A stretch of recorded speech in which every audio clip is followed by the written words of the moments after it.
Welcome back to the channels, guys. With as sweaty as Season 13 is, I thought it might be good to talk about an underrated weapon in Apex Legends. So here we are talking about the melee.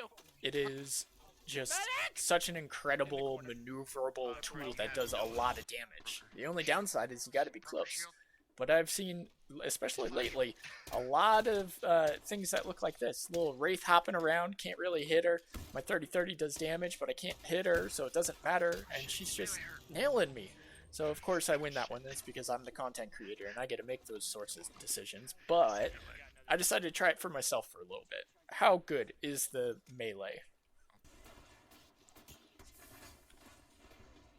So one of the games, and I mean, you'll recognize some of these clips if you've watched my other rounds, but getting 90 damage on her makes it easy with that Havoc. The Havoc's got that huge spin up, so that's annoying. But whenever you do a damage comparison compared to rifles versus your melee, most rifles, especially body shots, they're not more than, 20 most of the time. You're pretty lucky even if the headshot breaks 30. So some of your LMGs, obviously, and of course, shotguns and snipers are not part of this category. They are very damage heavy guns.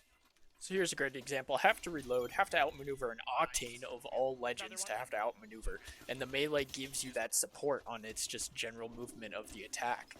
Here my buddy, again, he's going against Peacekeeper right now, so he's winning against a shotgun using the melee technique there. Shoot through that window. And yes, any good strategy incorporates other things like grenades, so no fault on there.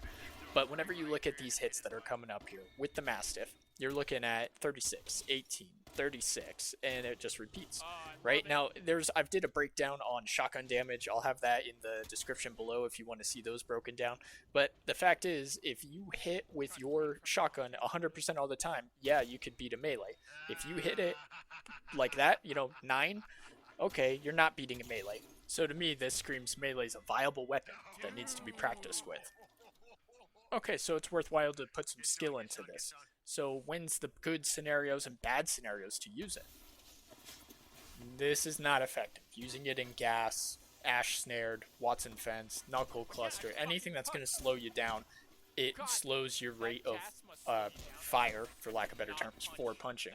Another place it's not really useful, out in the open when a whole team comes out those doors.